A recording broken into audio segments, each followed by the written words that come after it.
kuongeza damu, alafu akule vizuri, akule vyakula ambavyo siku ya kwanza alipokuja kalala tu vizuri, lakini bado kesho kinamsumbua.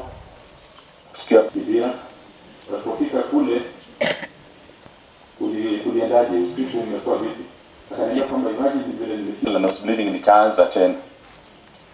Nikaanza sasa, nikawa nashinda sasa tutafanya vipi. Simu akaniambia mimi niko sawa, hata ndio nika jioni saa 10 hivi pia nikamjulia hali, nikampigia simu, akaniambia mimi. Dada yake akanipigia simu. Kunipigia simu nikakuta wameanza zile harakati za admission. Na tatizo wakati ule ni kwamba nilikuwa zile taratibu, mimi nilikuwa na wasiwasi, nilikuwa naona kwamba hapa kwa sababu ya nini, wale ambao wamefanya kazi na serikali tunaelewa vile watu wa serikali watu wakikuu kunasikia kwamba mtu amefanya hivi na hivi kwa sababu hataki mwingine aendelee, sijui watu hawezi jenga maboma kwa sababu watauawa. Unajua kitu hicho kimeturudisha nyuma sana. Welfare wa shule nimewaki sana.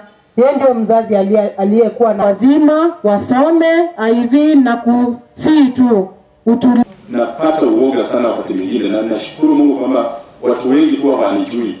Kuna watu ambao nitakutana nao labda ndio ushapita hivi na nasema yule jamaa ndio mtangazaji.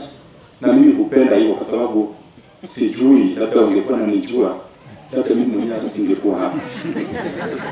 Sijui kwa nini. Kuna ugumu mwingi sana katika Bukulunya sana. Kuna ugumu mwingi sana Bukulunya. Na nadhani kwamba wale vijana ambao wako, wale wamama ambao wako, tujaribu sana. Unajua tukiendelea, kila mtu akiendelea tunainuana. Tutainuana na tutakuwa ni vizuri.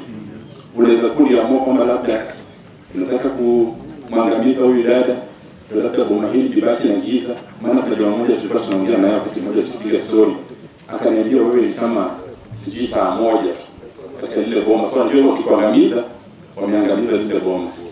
Ndio unaweza niangamiza boma liondoke, lakini wewe huwezi kuchukua hii chance. Utabaki tu hapa, wewe utabaki na shida zako, mimi nitakuwa nimekufa, nimepumzika. Kwa hivyo hakuna lolote ambalo utafaidi. Na jambo la kushangaza ni kwamba huku ndio watu wanapenda kanisa sana. Na wanapenda kanisa, lakini ndio uovu, mizizi ya maovu imekita. Sio mshangaa kanisa lenyewe ukweli uko wapi? Sasa hivi kulaumu mtu yote. Mambo ambayo sisi tumekuwa hapa, mimi nimesomea huko nikijua, na sijui wale watu wengine wanayajua vipi. Ndio walikuwa wanafikia kiwango cha mtu kuanza maisha. Mtu alisema life begins at foot. Alikuwa hajaingia pale. We are indeed sorry vile alitoweka.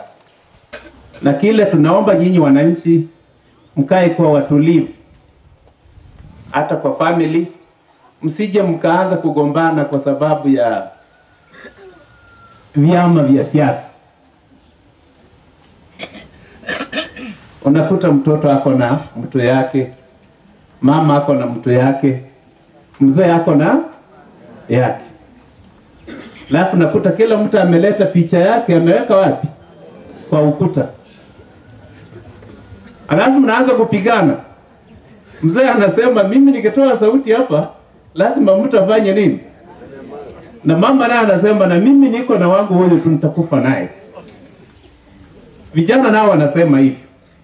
Tafadhali tusiingie kwa vitu kama hizo. Nataka amani iwe hapo. Kwa kura kunakuwa na vyama vingi kama tu makanisa.